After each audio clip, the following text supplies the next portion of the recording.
خالص. الشناوي محمد. هذه التقييمات تتعلق بمباراة اللي بياخد النهارده درجة مش حلوة ممكن ياخد الماتش الجاي درجة حلوة. ماشي.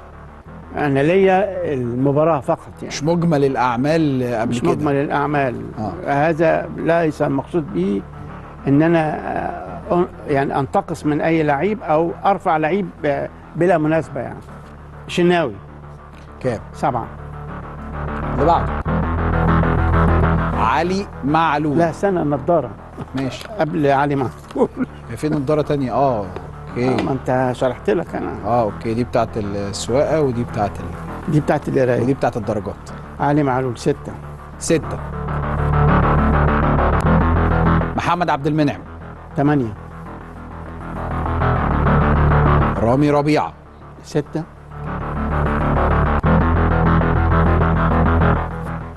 محمد هاني 5. اليو ديانج 4. ليه؟ نعم. أقل واحد فيهم ليه؟ يعني ما كانش فاتهم ميس باس كتير قوي. ماشي. اللي بعده مروان عطية. مروان 6. إمام عاشور 5. رضا سليم 6.5. اشمعنى؟ يعني ليه النص؟ رأيي ليه النص؟ انه عمل شوط كويس في الشوط الاولاني. هاجم، كان ضاغط على فرقة اتحاد العاصمة، كان مصدر خطر يعني. ماشي. كان جبهة قوية. ما يمشيش 7. لا 6.5. ماشي. انا جاي افصل. ضيع. استنى بس عشان مش هقعد افصل يعني، لكن ضيع جون ما يضيعش. ماشي. وجون في التوقيت مهم. اللي بعده حسين الشحات 3. مش محتاج اكتبه. كهربا 8. بيجز كهربا. اكثر مهاجمي الاهلي شغبا وازعاجا لدفاع، وليه بينالتي. معلش بقى انا يعني والله ما بجامل. ماشي. لكن العرقله اللي اخذها هي صوره طبق الاصل من العرقله اللي اتحسبت بينالتي للاتحاد الجزائري، اتحاد العاصمه. اللي بعده صلاح محسن 4. ما خدش وقت كافي؟ ما خدش وقت كافي، وفي غيره لعبوا في نفس التوقيت لم يختبروا، بس هو اختباراته كانت في العصبيه بتاعته. يعني مستعجل ومتلهوج. لا يعني مستعجل وعصبي وبيحتاج وبيعترض كتير، وكان ممكن يطرد او ياخد انذار، وكده الفرقه كان ممكن ادائها يهتز لو في لاعب منها اعترض في التوقيت ده. اللي بعده تاو 4. اذا الاقل حتى الان هو حسين الشحات والأكثر هو كهربا 8. اللي بعده قفشه 4.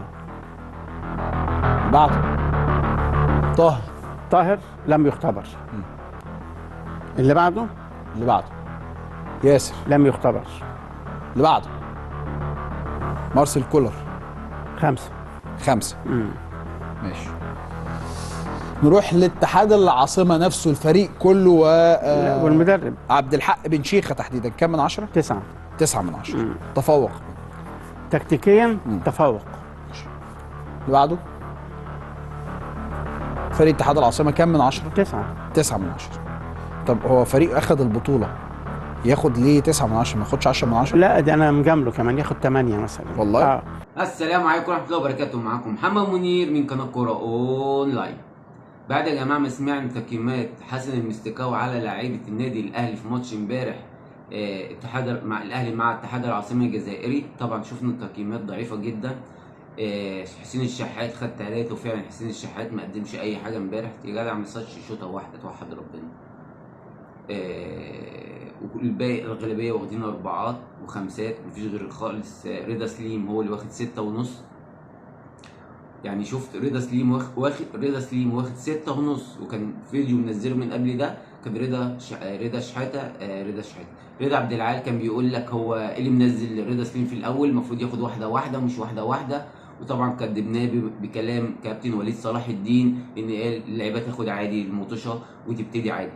وامام عاشور واخد 5 رغم ان احنا قلنا واتفقنا ان احنا كان المفروض يطلع عشان مجهوده قل ياخد واحده واحده. وان شاء الله امام عاشور يبقى صفقه القرن باذن الله، من صفقه قويه. وشفنا بقيه التقييمات كلها بقى 5 4 3، وده يدل ان ما كانش فيه انسجام ولا كان فيه باصات صح ولا رفعات صح ولا تركيز ولا اي حاجه. كويس اللي هي جت في اول الموسم عشان يفوقنا، وباذن الله الاهلي باذن الله البطولات كلها اللي جايه باذن الله فوز وانتصارات. وبكده يا جماعه نكون خلصنا الحلقه. وما تنسوش اللايك والاشتراك عشان نجيب كل جديد، وما تنسوش الصلاه على النبي عليه افضل الصلاه والسلام.